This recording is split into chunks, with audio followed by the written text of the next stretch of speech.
Today's rum cocktail that I'm going to riff up and bring back to life is the Don's own Grog from Don the Beachcomber himself, circa 1937. Now, it's important to note here, there's nothing really wrong, obviously, with the original recipes. However, 1937, what's that, 80 plus years ago. The ingredients have changed, the rums have changed. So to actually make his spec with ingredients we've got these days, kind of leaves the cocktail a little bit dry, a little bit tart. So I've had to play about and just riff it up slightly.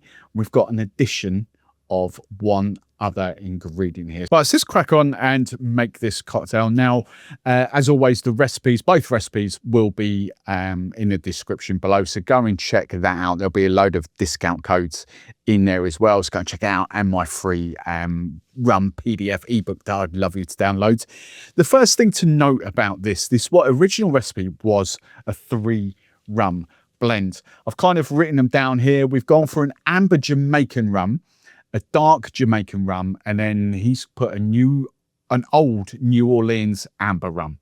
Now, bearing in mind this cocktail was sort of created circa 1937, a lot of those things are absolutely nonsense these days, you know, with the rum world has moved on. So I'm going to use essentially a 2 rum blend or a 2 bottle blend.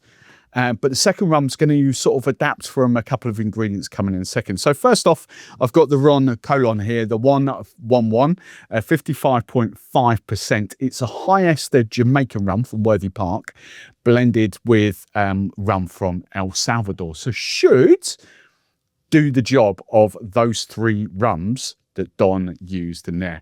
My measurement for this, let's go for this side of the jigger, I'm going for 40 ml. You do get those lovely Jamaican notes come through this cocktail. It's a beautiful, beautiful rum. Now, the second rum, bear with me on this. I'm actually going for a spiced rum, and I'm going for Chairman's Reserve spiced here. Now, the end sort of garnish for the cocktail was actually nutmeg. So it would have given like those cinnamony sort of nutmeg spice notes coming through there. I'm not a typical fan of like grating the nutmegs. It's a bit messy and it's like bits, and I don't really do that. So what I love to do with sort of cocktails like that is use a really good spiced rum. So we're going to get the hints of nutmeg from the spiced rum, but we're also going to add a touch of sort of spice into the cocktail with cinnamon and all those other things. There's a bit of orangey notes coming through there. Now, I don't want much. I've done 40 ml of that 111, that 55.5% rum. So I'm actually just going for 15 ml. Then I want some lime juice, just, if I get it, 15 ml, half an ounce of either freshly squeezed or bottled stuff like this. Then we're going for one of my favorite fruits liqueurs. I'm not typically a berry fan, strawberries, raspberries, cherries, and all that sort of stuff. But actually, I love this blackberry liqueur from Giffard. I use it loads. It's even in my Sex on the Beach riffs that I do for cocktail masterclasses. So for this, I have to go to the other end. I need to go this little tiny jigger, actually, just 10 ml. Now, when I was playing with this cocktail, there was a little addition that I kind of liked, actually loved, really, really loved. I just thought, let's just add a touch of liqueur 43, those sort of vanilla notes coming through there, other sort of botanicals, those spiced root notes coming through there.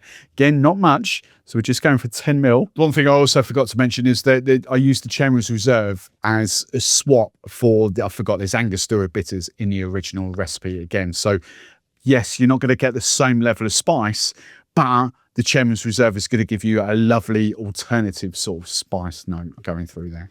So next ingredient is just sugar, and this is just 10 ml. This is a 2-to-1 sugar syrup. Then the final thing was just the original recipe was 6 drops of grenadine. I'm just going for 5 ml, so slightly more, not too much, but 5 ml. And this grenadine's got lovely sort of pomegranate and cherry notes to it. And then we're just going to serve it up. I've got a lovely highball here from Urban Bar. I think I'm just going to do a shake and dump. Could have gone over crushed ice. Just going to dump that in. It will garnish it and make it look, tart it up, make it look good for some thumbnail photos. I'm super happy with that. The spiced rum delivers in a way that Angostura bitters, for me, would probably overkill this cocktail. Bitters were a big thing in sort of tiki cocktails back in the day. But I love A really good spiced rum. No, that's not super sweet. It's not sickly or anything like that. It's a proper spiced rum where you notice the spices. So you get that cinnamon, you get that nutmeg, you get that hints of clove and that sort of orange note that comes through there. You get the high ester Jamaican rum from the Ron Colon in there. Absolutely beautiful. But the thing that makes it for me is two things here. Well, three things actually. The combination of that liqueur 43, that vanilla-iness that comes through. Remember, I only used 10 mil. And you've got that addition of the grenadine. And that grenadine, as I pointed out, is pomegranate with a subtle hint of cherry that comes through it. And that beautifully complements the creme de mure. Most grenadines are different. Some of them, that a proper grenadine should be pomegranate, but a lot of them are red fruits like raspberries and things like that. So to get something actually with pomegranate, and like this case with a hint of cherry, just complements that the blackberry note from the creme de mure so flipping well. That is a great cocktail, right? If you'd like more recipes like this and you want to take your rum journey even further, I would love you to come and join my rum YouTube community. Loads of perks in there. You're going to help me build my cocktail book, but the big perk is the Wednesday night members live streams. Whether it's tastings, whether it's comparisons, whether it's question and answers, we go live every Wednesday to the YouTube community. So come and join me there. But if you don't fancy doing that and you just want to watch another rum video, there'll be a great one right there.